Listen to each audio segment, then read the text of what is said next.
just wait a couple of minutes for a few more people to hop on. And we'll begin.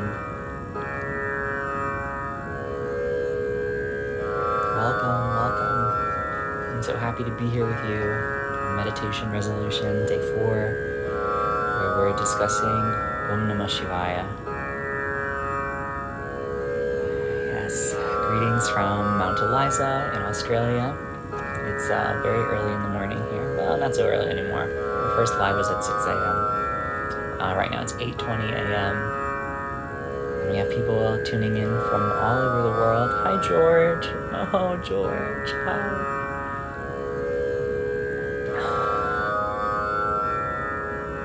And so we're exploring the mantra Om Namah Shivaya today.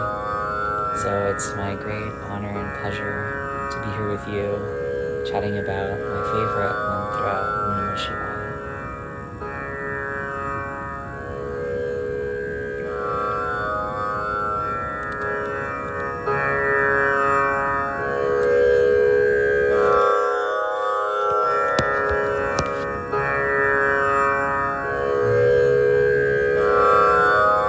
Om Namah Shivaya Gurave Satchitananda Murtaye Nishprapanchaya Shantaya Niralambaya Tejase Gurur Brahma Gurur Vishnu Gurur Devo Maheshwara Gurur Sakshat Parabrahma Tasmai Shri Gurave Namah.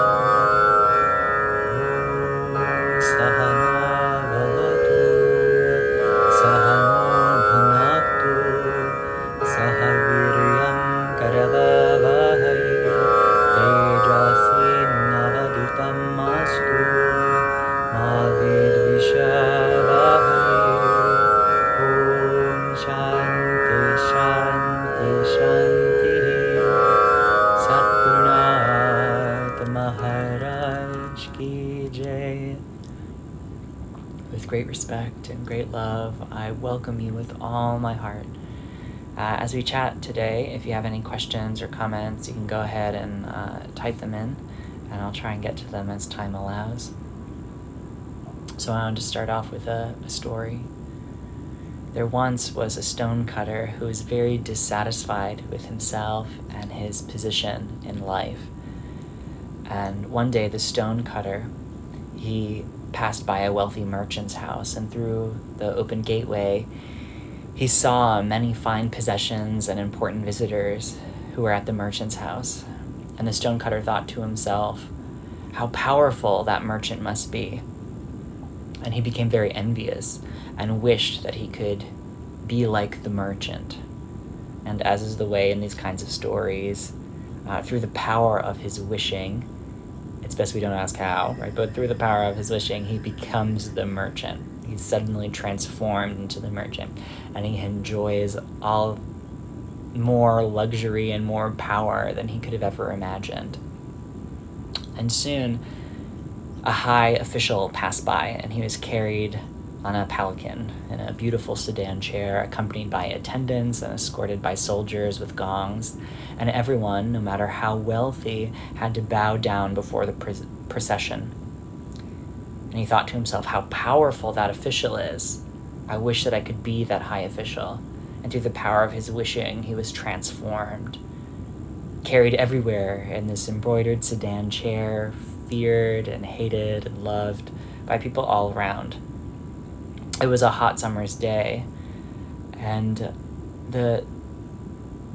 he started to sweat and perspire, and he was starting to stick to the chair and become very uncomfortable.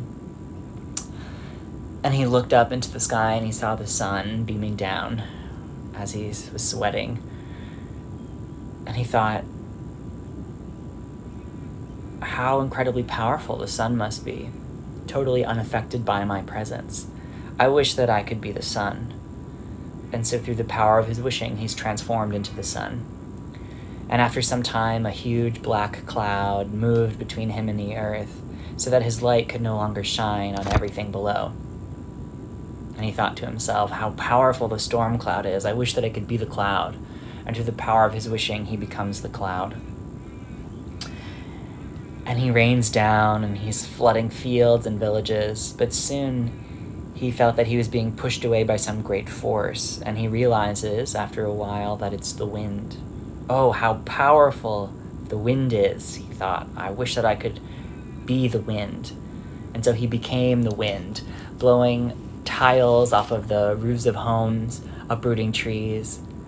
But after a while, he ran up against something that he couldn't move no matter how forcefully he blew.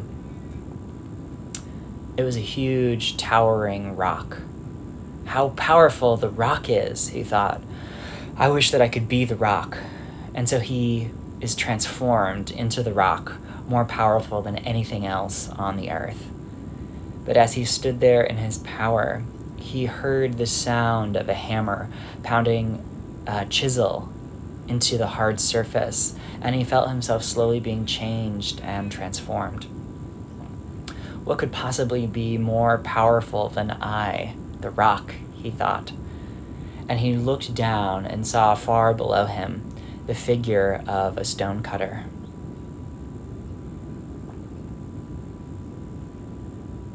So we don't recognize our own power. We don't recognize and honor our own ability moment to moment. And so to engage in sadhana, to chant mantra, to meditate, to realize the self is to slowly reveal our own power, our own worthiness. We never really are satisfied with what we've got. And, in this parable, the stonecutter, he's in a position initially where he doesn't realize his own power, and so he wants to be everything but himself. And so, you are this totally unique expression of divine consciousness. And the more you engage with these practices, the more you engage with mantra, what we're trying to do is just be the most empowered version of ourselves that we can be. And so, in a Shaivite scripture called the Pratibhigna Hridayam, it provides a kind of narrative, a divine narrative of how cosmic consciousness, Shiva, contracts himself and becomes us. And then it tells the hero's tale of kind of getting back from that contracted state to being fully expansive. And so in the Pratibhigna Hridayam, the 9th sutra of this text, it says, in consequence of its limitation of Shakti, reality, which is nothing but consciousness, becomes the mala-covered, transmigrating individual soul. So what it's saying is that reality is pure, expanded consciousness. I said before, Shiva is who you are without any tension. And, Shiva has the desire, may I become many. I want to have as many different kinds of experiences as I can. And if it wants to have every kind of possible experience, it contracts itself. It enchants itself with divine forgetfulness so that it could have the experience of remembering, the joy of remembering. And so Lord Shiva, that expansive consciousness, becomes the individual soul and is forgetful. And when we become mala covered, it means that we have some kind of fundamental contractions. We feel that we're small, we feel that we're separate, we feel that we can't affect change in a really dynamic way, or nothing that we'll do will ever be enough. And so we come to a place of disempowerment. Shiva has the desire to explore disempowerment, and so Shiva gets its wish. And so if you look at your life as a movement of energy, you'll notice that there are some times, right, where the panchakrityas were this creative process of eternal creation, sustenance, dissolution, concealment, and grace. And so if we look at our life as that creative process or cycle, we notice that there are some times where we're more empowered, and there are some times where we feel less empowered. And, life, when held with the wrong understanding, it beats us up. what's important through this practice is that we cultivate a deep desire to grow. And it's that wish to grow and the way we consciously attend to our sadhana that allows every experience to be nourishment for growth, that allows us to receive the grace of our life, to reconnect with the power of revelation, of real understanding, anugraha shakti. And so to be a good meditator is to apply the philosophy of meditation, of our wisdom tradition, to each moment. And so Shaivism, Tantra, applies philosophy not only to the macro, the big picture, but also to the micro. And so if we want to understand the cosmic experience, we look at our lived everyday experience.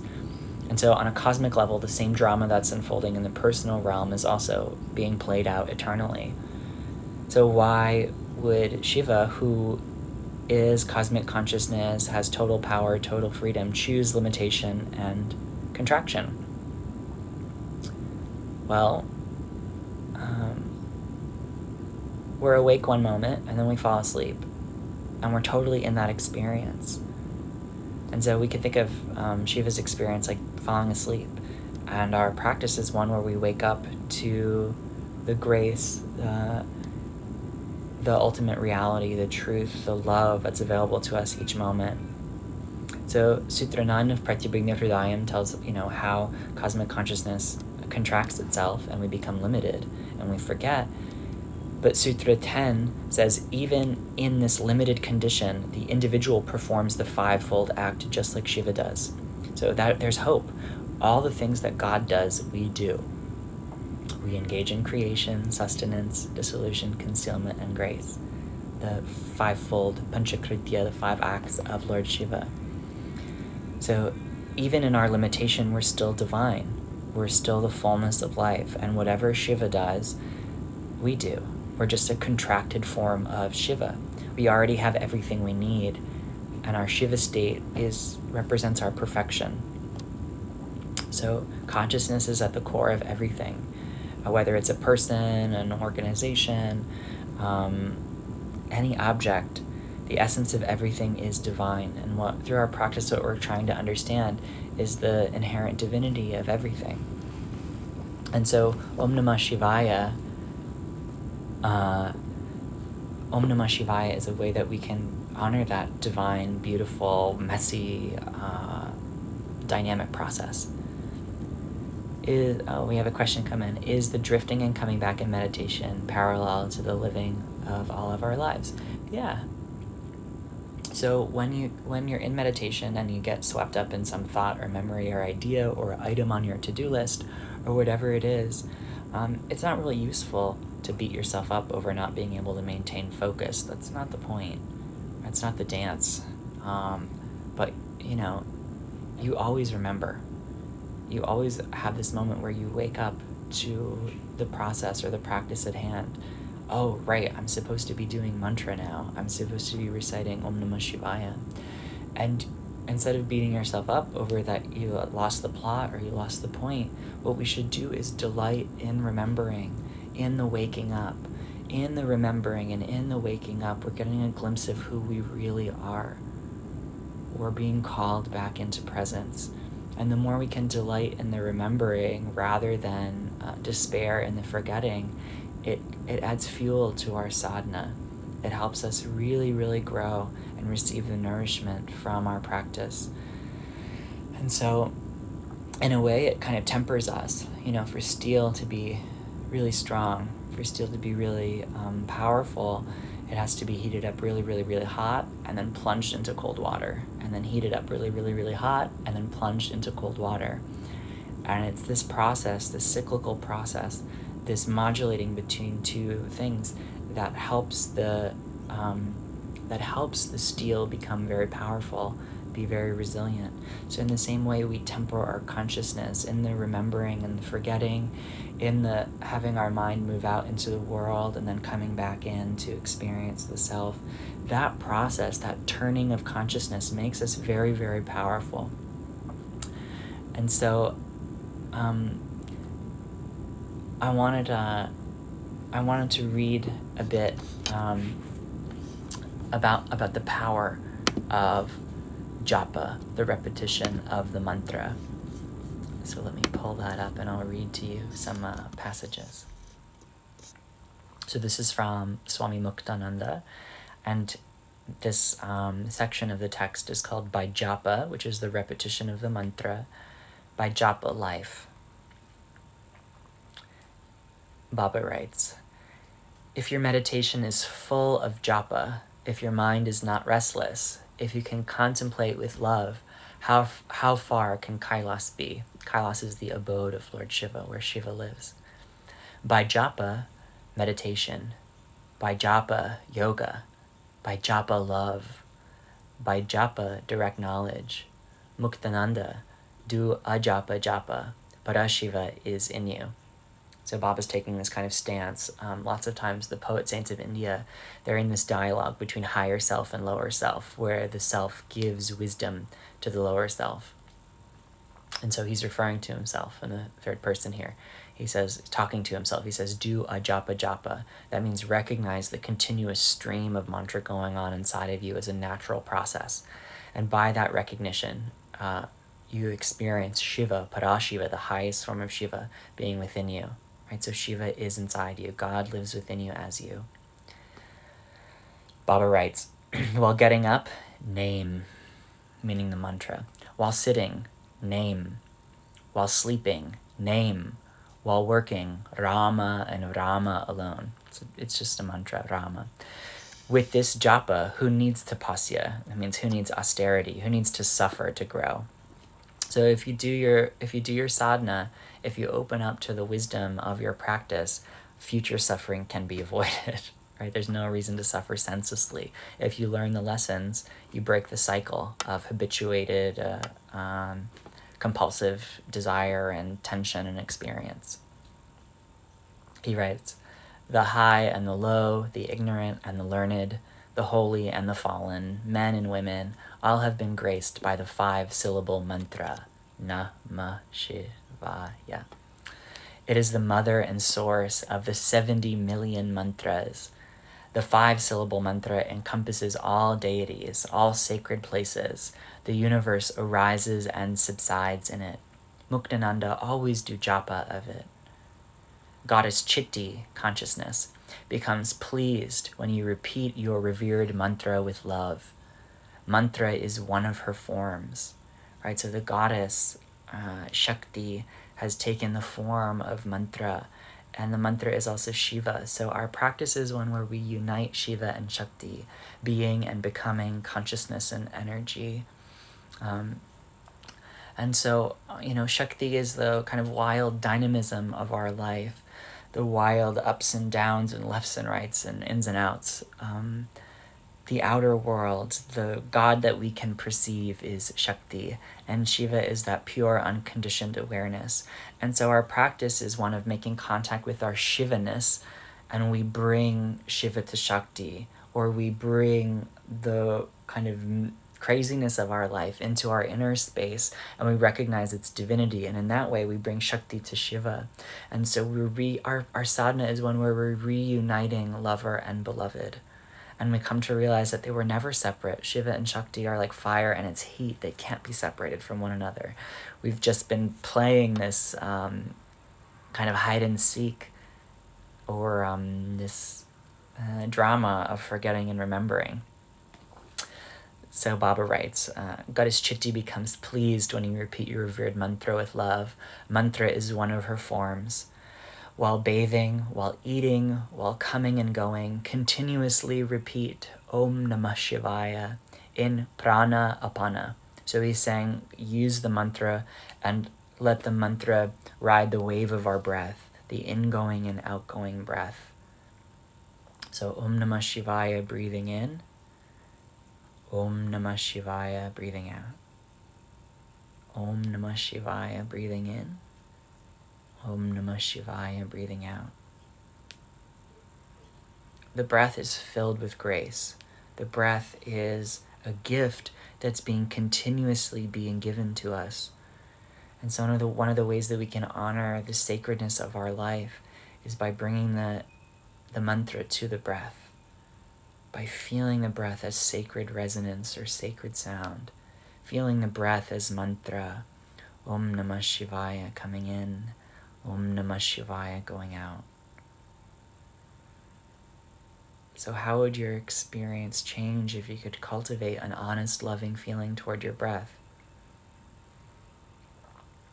The breath is something that it's something that we can control, and it's something that we can't control.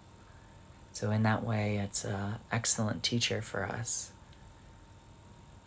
The breath is filled with grace. It's filled with divine energy. And so by bringing mantra and awareness to our breath, we become totally suffused in the energy of the mantra. The sound vibration of the mantra, the energetic potency of the mantra, it bridges the breach of separateness between us and everything. Our heart is able to touch the heart, Shiva's heart, the heart of all hearts, through mantra and breath. Om Namah Shivaya coming in and Om Namah Shivaya going out. So while bathing, Baba writes, while bathing, while eating, while coming and going, continuously repeat Om Namah Shivaya in prana apana. You will be redeemed at once. And it doesn't mean that you're like somehow fallen or a sinner or whatever. That's not what we're talking about here. The only way that we could be fallen in any way is that we've just forgotten who we are. We've forgotten our own power, like the stonecutter in the parable from earlier. Baba writes, whatever your circumstances, whatever your occupation, continuously repeat the mantra with a pure mind. Muktananda, you will obtain lasting peace. Shri Guru, mantra, mantra deity, and you are all one. Right? Our teacher, the wisdom body of our tradition, has come to us in the form of mantra. The wisdom of our life, the guru, the teacher, the teachings, they enter us and they make a home for us in the mantra. Right? So our inner space becomes the guru's temple. So Shri Guru, mantra, mantra deity, and you are all one. Right? So there's not any difference fundamentally between you and any great being that's ever walked this earth. You contain all the same qualities within you that Jesus, Buddha, Lord Krishna, all of those things, all of that greatness exists inside of you. And when we chant the mantra, we're calling upon all of our highest wisdom and virtue. And if we can open up to receive it, it's there for us to use. It exists in presence. So all those things are one. Repeat the mantra with this awareness. Right, so repeat the mantra with the awareness that the guru, the teacher, the teachings, the mantra deity, which is Lord Shiva himself, total cosmic consciousness, us without any tension, those are all one. They're in the experience of the mantra Om Namah Shivaya. He goes on to say, Shiva is neither Shaivite, nor Vaishnava, nor Buddhist. So he's saying Shiva doesn't belong to any sect. He is yourself. Shiva is neither Hindu, nor Muslim, nor Christian. He is the self of all. Shiva is inner bliss. Shiva is boundless love. Always do japa of the name of Shiva.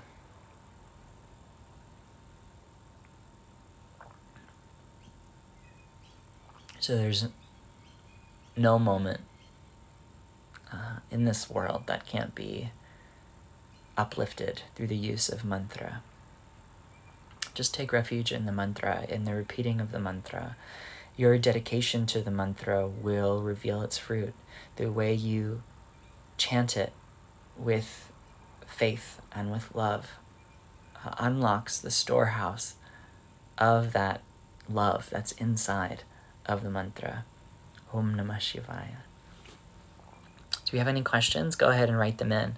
I see a couple people have requested to join the video. I don't know that I'm ready for all that, for that Wild West moment.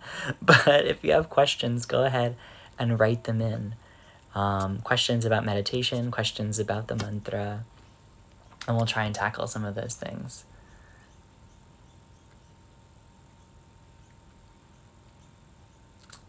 So in the meantime, I'll tell a brief little story. So in the scriptures, there was a sage, Sananda, and he was completely immersed in the repetition of the mantra Om Namah Shivaya. And finally, he's at the end of his life. And so the messengers of death, Lord Yama, he comes to take Sananda. And as the Lord of Death is transporting him, he saw a realm which was emitting black smoke, and terrible cries were coming, people who are in a lot of pain. And he asks Lord Yama, he says, "What is that place?" And Lord Yama says, "This is hell. The place that you're passing by, it's a hell realm." And Sananda says, "I want to see it." And Lord Yama says, "You can't. You haven't repeated the right mantras." And so there's this idea that the mind is a mantra. Whatever we repeat over and over, we become. And so, hell is a quality of consciousness. It's a quality of consciousness that exists in the mind. It's not some actual place you go to after you die. Our mind determines whether something is heaven and hell. And so if we repeat negative thoughts and we continuously steep ourselves in negative emotion, our world becomes hell. And so Yama, the Lord of Death, is telling Sananda that he can't go to hell because he's been too engaged with sadhana that's uplifting, and that he hasn't repeated the right mantras. And so Sananda, he's like very pushy a little bit, and he says, "Either you take me there, or I'm not coming with you to wherever you're taking me." And so Yama has no choice, but he takes him to hell. And so when he arrives, he sees all these people, all these souls who are just in total agony and suffering because of the quality of their unconsciousness. And Sananda was horrified. He was shocked. And so when we're in moments of stress, we really reveal who we actually are. We reveal the quality of our consciousness, the quality of our heart and mind. In moments of like terror, or moments of shock, or moments of high stress. And Sananda, he's so shocked by this, what he sees in this hell realm, that he blurts out, "Om Namah Shivaya." And the power of the mantra is so incredible that the moment he speaks the mantra, Om Namah Shivaya, in pure terror, all the souls and in this hell realm, they become totally transformed and they're taken to heaven with him. And so this is the power of the mantra Om Namah Shivaya. The mantra carries with it the energy of upliftment. It's the energy of remembering. And so when we repeat the mantra, the idea is like we want to be so immersed in the practice of japa, of repeating the mantra, that even in our worst moments, it's what we take refuge in. Because, as I said before, the aphorisms of Shaivism, they say mantra maheshwara. The mantra is the very form of God itself. So when we take hold of the mantra, Om Namah Shivaya, we're grabbing onto that kind of divine life raft, and we're rising into remembering who we are and what we're made of and what we have to contribute to this life. So steep yourself, and so then even in your worst moments, you can always apply the wisdom of your practice. You recognize everything is a form. This is the form that God has taken in front of me, whatever situation I'm in, whether it's seemingly painful or seemingly pleasurable. You recognize that there's something bigger going on, something mysterious, something cosmic, something beautiful, even if it's not pretty. You recognize everything is consciousness and everything becomes uplifted. Let's see, I think I saw some questions coming in. I've heard gu, dare, after the mantra. Okay. What you probably heard, this is from Kitty Catch, is Om Namah Shivaya Gurave. Yeah, Gurave. And so it's a part of a longer shloka that honors Shiva. Om Namah Shivaya Gurave Satchidananda Murtaye Nishprapanchaya Shantaya Niralambaya Tejase. And this is just a shloka from an Upanishad that honors Shiva as taking the form of the guru, the primordial wisdom or the teacher. And it takes the This guru is the true teacher, the highest wisdom, and he takes the murtaye, the form of Satchidananda, which means that we are fundamentally comprised of Sat, which is reality, truth, lightness of being, Chitta, which is consciousness, and Ananda, bliss, and clarity and contentment. So we are the very bliss of being. That's Satchidananda Murtaye. And then the next part of the mantra, Nishprapanchaya, Shantaya, Niralambaya, Tejase, it gives other qualities of Krishna, that consciousness is illumined, it has a kind of glow, it transcends all limitation, it's independent in its existence, it doesn't rely on anything else. And so when we chant the longer kind of Om Namah Shivaya invocation, we're remembering who we are and our qualities. So that's what's meant by Om Namah Shivaya Gurave, Sat Chidananda Murtaye, Nishprapanchaya, Shantaya, Niralambaya, Tejase. Yeah. Someone else writes, it's like getting back our power and control over our own ability to generate love and light. Yeah, absolutely. For us to regain so like the mind, when it's trapped in negative thinking and feeling, it depletes our energy, it depletes our power. It's like if you put clay on a clay wheel and just spun the wheel around, the clay would just fling all around the room. But when we gain control of our senses and our mind and our desires, and we align them with something higher and finer than just the general ups and downs of our life, it's like putting their hands over the clay wheel, the potter's wheel as it spins, and we can start to really shape our life into something beautiful, or we recognize the beauty or the infinite possibility that's contained within that just raw clay. It can become anything, but we can consciously co-create our reality when we have control of our shaktis, our power. Yes, beautiful.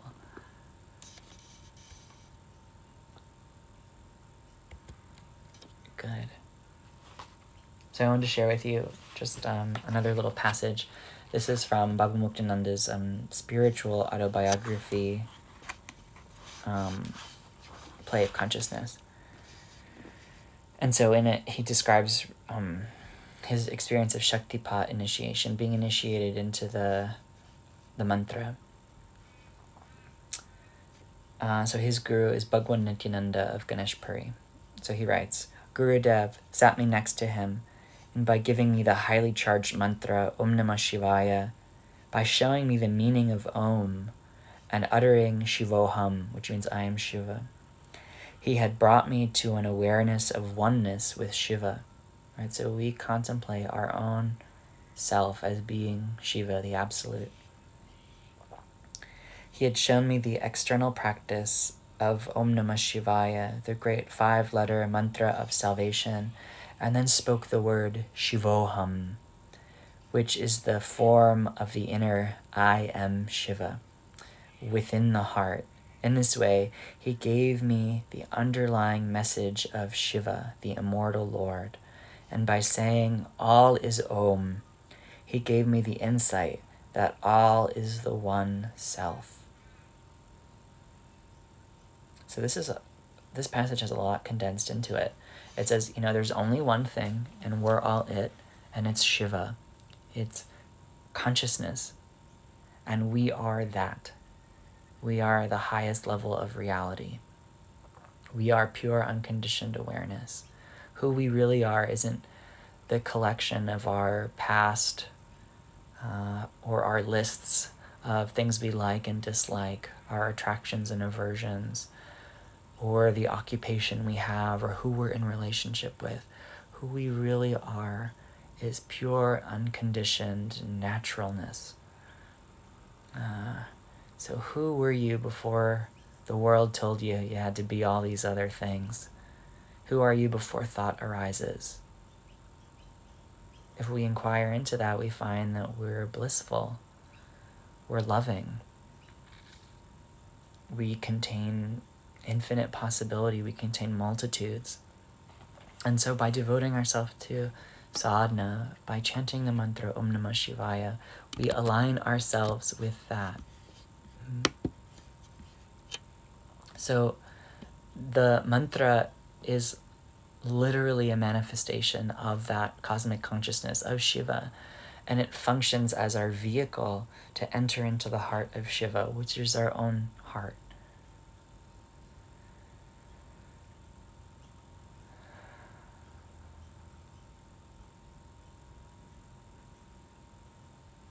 So just go inside for a minute. And when you turn inside, in that first moment, there's a softening or an energy of upliftment.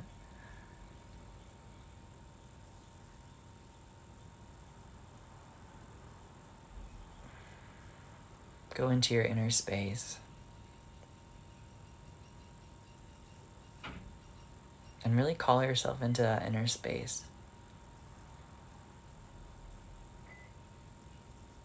I belong here. I am at home here. This body, this mind, this breath, and the thoughts, the feelings, all of this is Shiva.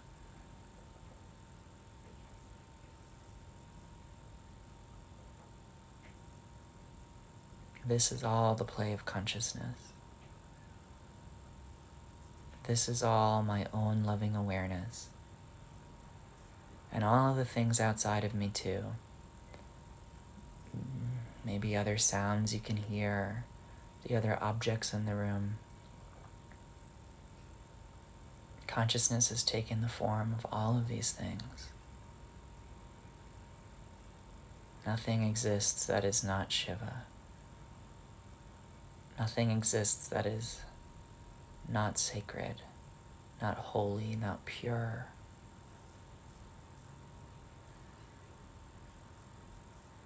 Repeat the mantra with this awareness. Om Namah Shivaya. Om Namah Shivaya.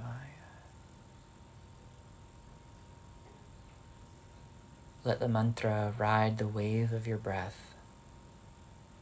Om Namah Shivaya coming in, and Om Namah Shivaya going out.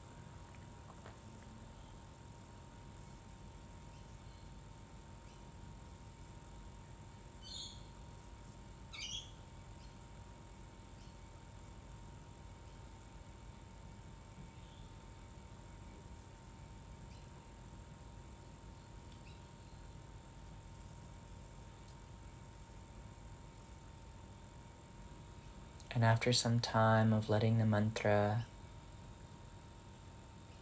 suffuse the breath,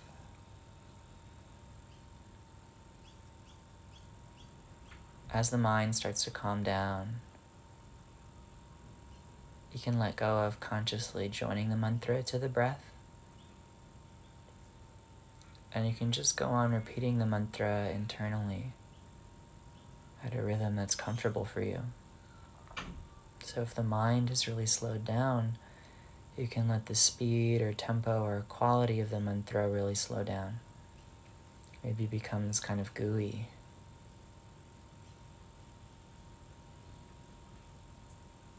But if the inner space is agitated, if the mind begins to race, or micromanage your experience, thinking that somehow things could be better if they were more or less or organized differently, you can say the mantra at a quicker tempo, or say the mantra powerfully. Trust in the process of your practice. Favor the mantra as much as you can, and maybe if you're going through a lot right now, it just means you try and give the mantra 51% of your awareness and 49% awareness on the rest of the stuff that's going on. And over time, as you continually devote yourself to the mantra, the scale will tip more and more in favor of the mantra.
Breathe in a little bit deeper.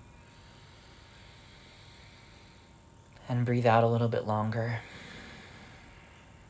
Just become aware of your body, your breath, and your surroundings. And as you breathe in deep and breathe out long, feel yourself as one whole unit from the crown of your head to the tips of your toes. Feel yourself as wholeness. Feel yourself as fullness. Feel yourself as Shiva. And holding on to this awareness, I am wholeness, I am fullness, I am life itself, I am Shiva. When you're ready, come back into the room and open your eyes and hold on to that feeling. Protect that feeling state. Be disciplined with your mind.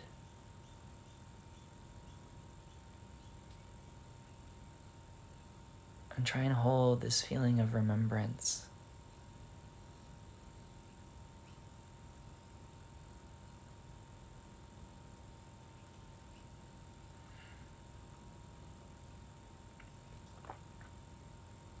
Okay.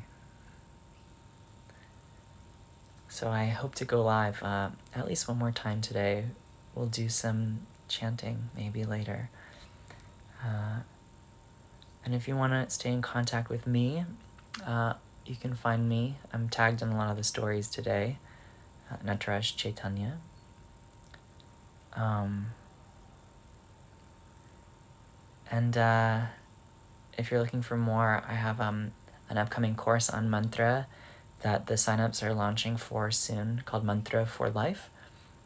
Or I have a Patreon page that I've linked to on my profile where I give guided meditations and teachings every single month.